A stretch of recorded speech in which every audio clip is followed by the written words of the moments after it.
Good evening, folks. I just received a video from my brother via WhatsApp, and the irony with this video is when I was a young lad a long time ago, from time I was a child, I think between the age of 9 years old to some time in my teenage, I've always had a question in my head, and still to this day I never got an answer.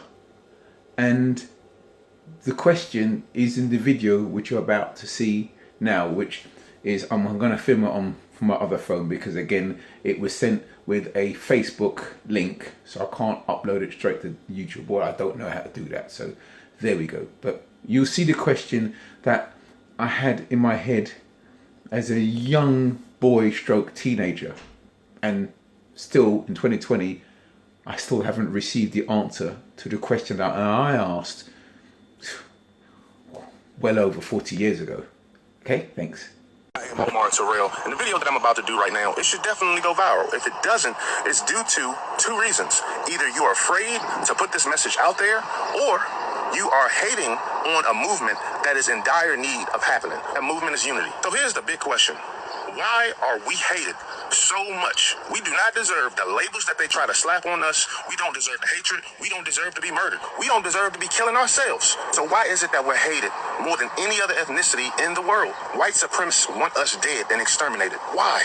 What did we do that was so wrong that caused you to have hatred from beyond 400 years ago until this present date, which is 2020? There's so much history I want to cover in this video, but I know everybody has a short attention span. Let's just start with America. Between the systematic oppression and the actual physical oppression that black people have endured in America only, white supremacy has done more damage to us than we could ever do to them. Side note, this video is not to encourage a race war. This is actually to find the solution. Now let's go down memory lane of what has been done to us all these years. Number one, you guessed it, slavery. You kept human beings, okay, against their will for over 400 years. Divided our families. You killed us in different methods of kill too. Chopping off the head, castrating our genitals, hanging us from trees, which to mention, lynching just in 2019 became a hate crime. 2019 just becoming a hate crime. White supremacy raped our women. Oh yeah.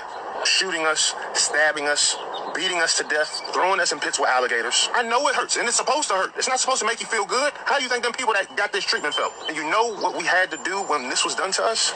Deal with it. Until this day, we have to act like none of that happened in history, and we have to act as normal and civilized as possible, knowing that we are sharing an earth, sharing a world with people on it that encourage that until this day. What did we do so bad? Emmett Till was a child that got beat to death for something he did not even do. Thousands of black people are in prison right now. Some even died in prison for false reports. Amy Cooper just pulled that the other day. What did we do so bad to deserve this? You made us go to schools that were underfunded. You dropped drugs and weapons in our communities, okay? Then you created laws to have an all-out war on the same people that you gave these assets to. You killed every leader that we've ever had to come forth and promote peace, prosperity for all.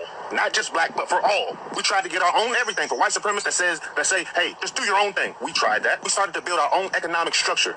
Tulsa, Oklahoma. You bombed it. What did we do that was that bad? Come out with hip hop. We try to create music and sound that inspire the people. What do? You take our music, you take our hip hop, and you use it as a tool of destruction against us. And if you listen to rap music, what do you hear? The same verbiage just from black people, black rappers and entertainers. You hear the same verbiage as if it's from a white supremacist that's trapped in a black person's body. Again, what did we do that bad for you to hate us, to want us to be exterminated? White supremacists when it comes to law enforcement. Notice that I've said white supremacists, not white people. This whole entire video. You planted drugs on us to charge us for crimes we didn't commit. You give us maximum sentencing for the same crime that if a white person commit, they would have less time to do, less penalty. We're being killed when we're harmless and cuffed. And you know what we do? We deal with it. We don't fight back. We don't go out here looking for the KKK. We're not in search of trying to kill all whiteys. We just want to live. Peace and prosperity. That's it. So the fact that you can't let us live, just let us live. What did we do that was that bad in history that you want us exterminated? Because going off of what examples I just gave, you've done everything to us, and we have done nothing to you to cause what's happening that should have been fixed years and decades ago. But this message isn't just for black people. This message is for the white people that are non-supremacists. This message is for the Latino community that they're trying to make the new Negro. And by the way, if you have color in you, you're black in my book. But if your ancestors were slave in America, this is definitely for you. We have never in history done anything to cause the treatment being done to us. But if you do not stop treating us like this, which is unfair and cruel, we will soon do something. We are not powerless. We are not weak. And I'm telling you now, if you keep fucking with us, you're going to wake up a sleeping giant. And let this be clear to my Caucasian friends and family that have been knowing me for years, and I do love you. It's your time to step up to the plate and denounce those evil motherfuckers. Because if what happened Monday night and what happened over this course of this weekend and what's been happening for the centuries in America, if that continues, we're going to have a serious problem. What I'm saying is we can all be happy and live in harmony together, okay? All you need to do to support this message is share this video. It's free to support. Share button, please. Thank you. Now, there is a question that you might be asking now that you've watched the video in question is, well, why was I asking myself this question at such an early age in my life? Well, sadly, I first got introduced to racism at the age of 7 when I was called a gollywog on the playground. And from that point onwards, because I grew up in the 70s in the UK, and if you know anything about the 70s in the UK, I'm afraid to say that racism was quite,